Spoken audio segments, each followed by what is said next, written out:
이렇게 축복하고 있지만 우리가 살아가는 세상은요, 연초부터 참 많은 일들이 벌어졌습니다. 일본에서 발생한 지진의 피해가 막대하고요. 또 이란에서는 폭발 사건으로 300여 명의 사상자가 발생했고요. 또 이스라엘은 하마스를 소탕한다는 명분으로 레바논의 수도 베이루트를 인근에 무장 드론을 보내 시설물을 폭격했다고 합니다. 그래서 언제든지 중동에 새로운 전쟁이 벌어질지 모른다는 두려움 가운데 세계가 떨고 있습니다. 그리고 예멘의 후티 반군은요, 홍해를 지나가는 유류 선박을 공격을 했습니다. 그래서 국제 유가가 들썩이고 있습니다. 여러분도 뉴스를 통해서 보셨겠지만 북유럽은요, 상상하기 어려운 한파에 지금 시달리고 있다고 하고요. 영국에서는요, 때 아닌 홍수로 많은 피해가 발생하고 있다고 합니다. 우리나라에서는 안타깝게도 되게 유명한 연예인이 스스로 목숨을 끊는 사건이 벌어졌고, 또 정치인이 테러를 당하는 일도 벌어졌습니다.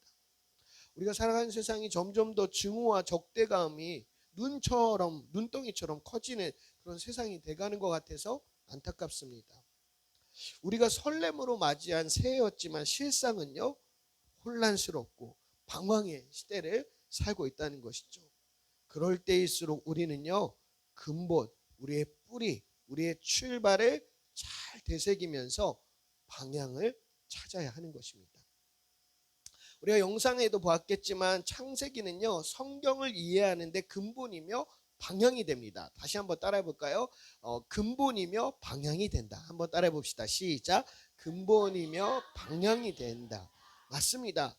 그래서 창세기 말씀을 잘 읽으면요, 성경에 담긴 하나님의 마음을 이해할 수 있습니다. 그 마음을 잘 알게 되면 우리는 신앙생활할 때 우리가 살아가는 삶 가운데 헤매지 않을 수 있는 것이죠. 사실 창세기의 말씀은요, 출애굽한 이스라엘 백성들을 향한 하나님의 말씀이었습니다. 출애굽한 이스라엘 백성들이 마주하는 세상은 어떤 세상이었냐면 혼돈과 공허, 어둠과 기품이 아주 드리워진 상태였습니다. 생각해 보세요. 출애굽한 백성들이에요. 400년 동안 노예 생활을 하다가 탈출을 했어요. 그러니까 그들에게는 확실한 미래를 가늠할 수도 없었고요. 보장된 것도 없었습니다. 지쳤고 마음과 그 상황 가운데 절망의 두려움이 가득했습니다. 그런 그들에게 하나님께서 모세를 통해서 말씀을 하신 것이 무엇이다? 창세기. 네, 창세기의 말씀이에요. 그래서 이 창세기의 말씀은 방황하던 그들에게 방향이 되었습니다. 400년 동안의 노예 생활을 통해서 그들의 자존감은 바닥으로 떨어져 있는 상황이었는데, 그런 그들에게 창세기의 말씀은 그들이 하나님의 창조물이며 하나님의 뜻이 담긴 존귀한 존재임을 깨닫게 했습니다. 바라기는 앞으로 이 창세기의 말씀을 통해서 저와 여러분이 하나님을 더 깊이 알고 창조주 하나님을 믿음으로 고백하는 그런 시간이 되길 바랍니다. 그리고 하나님이 여러분을 하나님의 형상으로 창조했다는 것. 다른 사람이 여러분을 뭐라고 해도 나는 하나님의 존귀한 자녀라는 그런 마음을 다시금 품기 원합니다. 우리가 살아가면 너무 지칠 수도 있고요. 마음먹은 대로 일이 풀리지 않을 때도 있어요. 그 뜻하지 않은 그런 사고와 아픔을 겪을 때도 있습니다. 목사님도 그랬고요. 그래서 너무 방황되고 지치고 낙심할 때 있어요. 그럴 때 우리는 우리의 존재를 무엇을 통해서 찾을 수 있다? 창조주 하나님. 하나님이 우리를 하나님의 형상으로 창조하셨다는 것. 그 사실을 잊지 않고 그것을 아는 자로서 어떻게 살아가야 하는지를 깨닫는 저와 여러분 되시기 바랍니다. 자, 창세기 1장 1절 우리 같이 한번 외워볼까요? 시작. 태초에 하나님이 천지를 창조하셨다. 맞습니다. 태초에 하나님이 천지를 창조하셨다라는 말로 창세기는 시작합니다. 이 첫 문장인 창세기 1장 1절은요, 창세기를 여는 열쇠기도 하고 나아가 성경 전체를 이해할 수 있는 핵심 주제를 담은 문장이라고 할 수 있습니다. 이 성경 말씀이 하나님이 우리에게 주신 편지라고 할 수 있는데요, 그 편지의 첫 문장이 너무나 중요한 것이죠. 그래서 우리가 편지를 쓸 때 오늘 이렇게 하은이가 마음의 기도를 미리 이렇게 썼어요. 그러면서 저한테 사랑하는 하나님, 그다음 하나님, 깨 어떻게 쓰는 거야? 깨 어떻게 쓰는 거야? 그래서 깨 이렇게 쓰는 거야. 그렇지, 가르쳐 주니까 또 잘 쓰더라고요. 첫 문장이에요. 사랑하는 하나님께. 근데 그 첫 문장에 이미 이 편지의 내용이 다 담겨져 있는 거죠. 마찬가지로 창세기는요, 1장 1절은요, 이 내용이 어떤 내용인지를 담고 있습니다. 태초에 하나님이 천지를 창조하시느니라.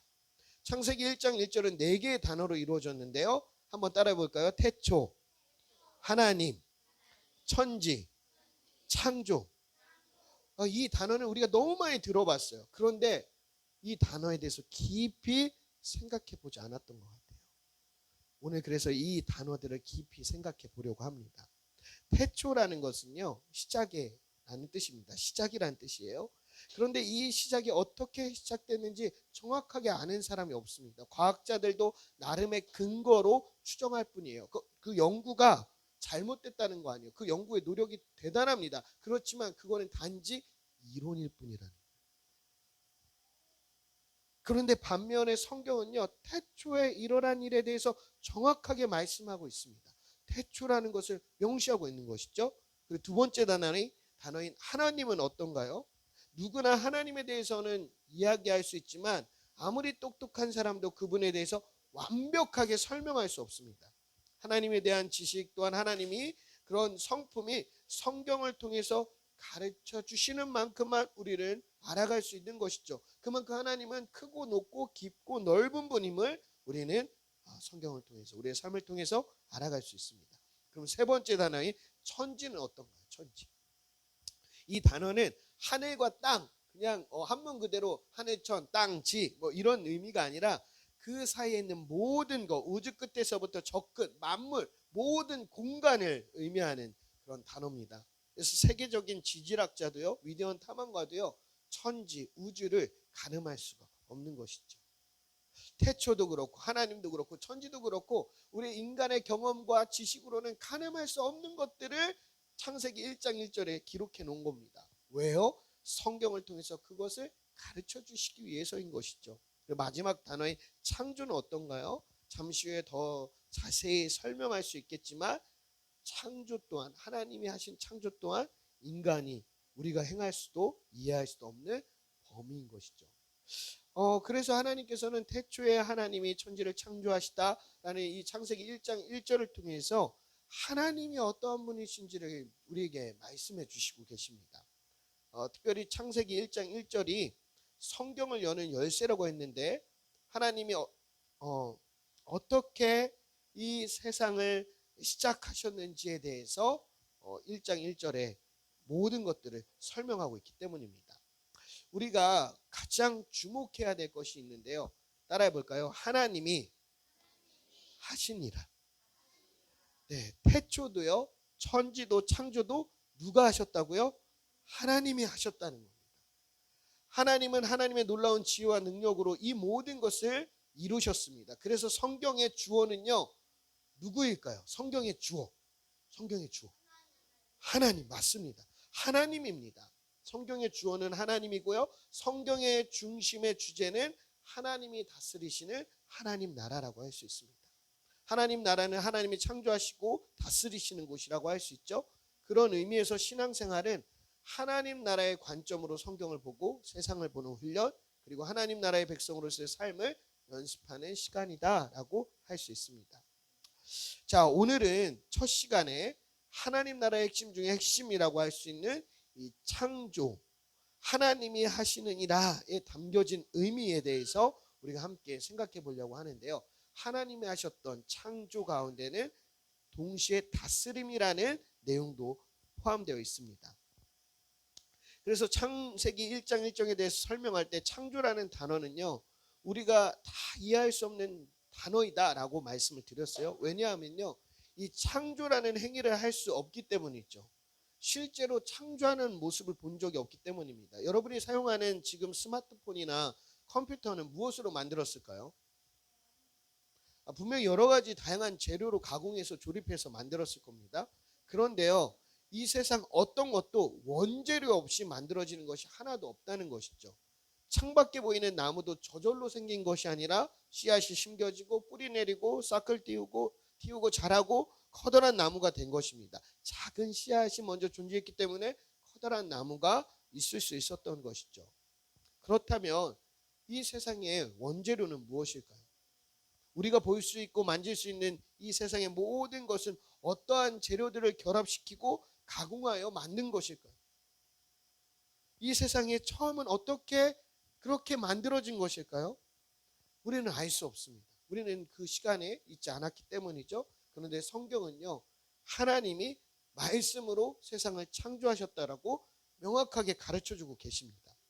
이 세상에 아무것도 존재하지 않을 때 스스로 계신 하나님께서 말씀으로 세상을 창조하신 것이죠. 그래서 하나님의 말씀에는요, 하나님의 창조의 능력이 담겨져 있습니다. 하나님은 이 모든 것을 그 어떠한 도움 없이 스스로 만드신 것이죠. 말씀으로요. 그래서 이 세상은 하나님이 말씀으로 창조하신 나라, 하나님 나라라고 할 수 있습니다. 결국 우리가 살아가는 세상은 어떤 세상일까요? 하나님이 만드신 하나님의 소유된 세상이고 하나님이 주인된 세상이라는 것입니다. 이 사실을 아는 것이 신앙의 첫 걸음이라는 것이죠. 그래서 하나님께서는요, 하나님의 방식으로 세상을 다스리십니다. 어떤 사람들은 이렇게 이야기합니다. 하나님이 이 세상을 만드셨을 수는 있지만 그 후에는 자연 법칙을 부여해서 저절로 진행하도록 하시고 그 다음부터는 손을 떼놓은 거 아니시냐.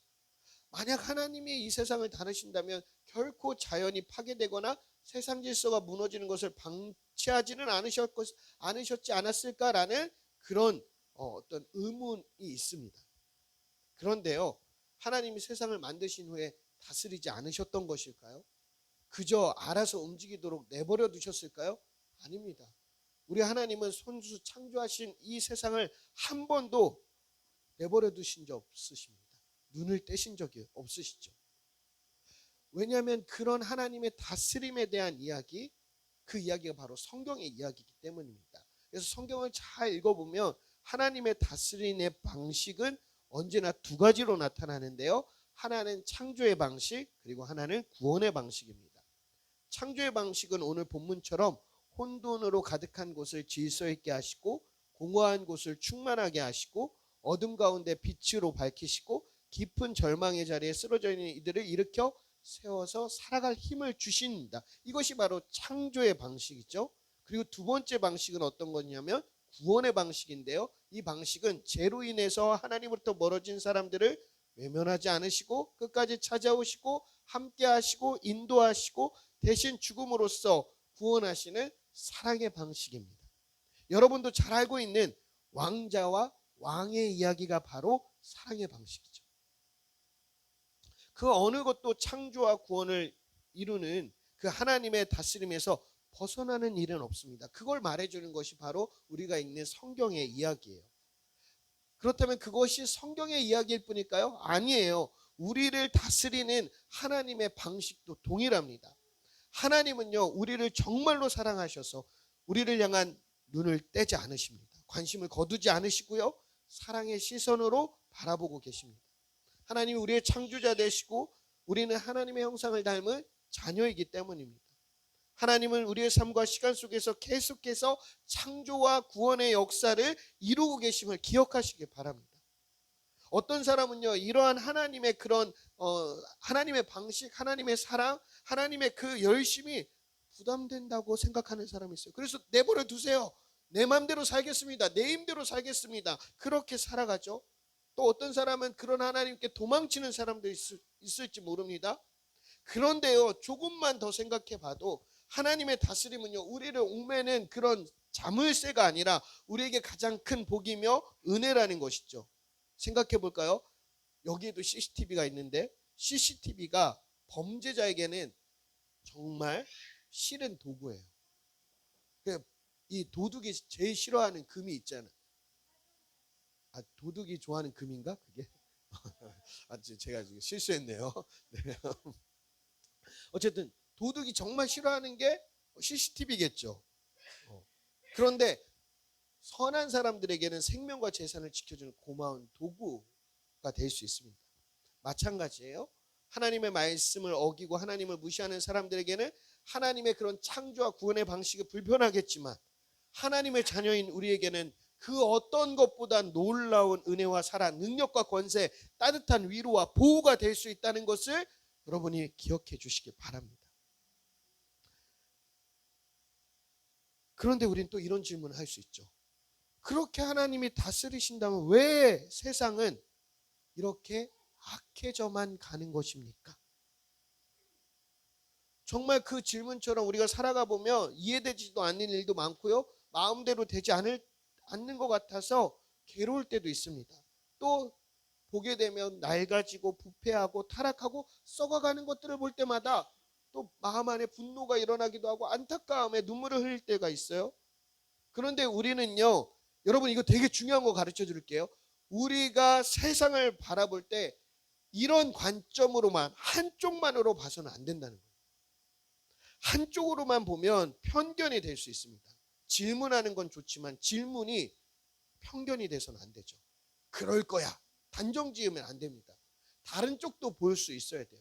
세상이 악해져도 변함없는 것들이 있음을 보는 겁니다. 이게 바로 믿음이에요. 여러분들도 꼭 기억하세요. 우리 친구들도 꼭 기억하세요. 꼭 기억해야 돼요. 변한 거, 마음에 안 들고 썩어져 가고 낡아지는 것도 있지만 바뀌지 않는 것, 변함이 없는 게 있다는 거예요. 인간들이 망쳐놓은 것들을 놀랍게도 자연이 스스로 회복해가는 것들이 있다는 겁니다. 변함이 없는 것들 가운데 그리고 회복해가는 것들 가운데 우리는 하나님을 발견할 수 있어야 돼요. 여러분, 인공적인 그 네온 사인이 가득한 저녁 시간에는 하늘의 별을 볼 수 없잖아요. 여러분, 하늘에 별이 막 쏟아지는 별을 본 적이 있나요? TV에서. 안타까워. TV에서. 목사님은 강원도에서 목회를 할 때 깜깜한 밤이 되면 새벽에 일부러 나간 적이 있어요. 왜냐하면 밤하늘에 별을 보기 위해서. 별이 진짜 쏟아져요. 그럴 때 그럼 목사님이 어떻게 반응할까요? 무서워 이렇게 할까요? 우와, 우와야, 우와, 이야, 감탄합니다. 하나님의 변함이 없는 아름다운 것들을 볼 때 우리는 감탄해요. 우리는 그런 감탄하는 발견, 그 눈이 있어야 됩니다. 그 가운데 하나님의 창조와 구원의 다스림을 볼 줄 아는 사람들이 되어야 돼요. 그것을 볼 때 우리는 비로소 하나님을 기억할 수 있고 그 하나님께 의지할 수 있는 삶이 되는 것입니다. 인간의 방식, 세상의 방식은 결국 파멸임을 알고 돌이켜야 하는 것이죠. 인생의 출발을 다시 시작해야 하고 방향을 재조정할 수 있어야 하는 것입니다. 믿음의 사람은 하나님의 방식이 내 삶을 통해 이 땅에 이루어져 가기를 힘쓰는 사람이에요. 우리는 다 이해할 수 없어도 창조주 하나님은 신실하기 때문에 하나님의 방식이었던 우와, 이야, 어떻게 저렇게 아름답지라는 그 아름다운 방식이 내 삶 가운데 이어지기를 소망하는 사람들입니다. 그 하나님의 아름다운 방식이 내 삶 속에서도 고스란히 이어지기를 그렇게 힘쓰는 사람들. 그런 사람일 때 우리는 어떻게 살아갈까요? 내가 이해할 수 없어도 하나님을 신뢰함으로 묵묵히 우리에게 주어진 길을 걸을 수 있습니다.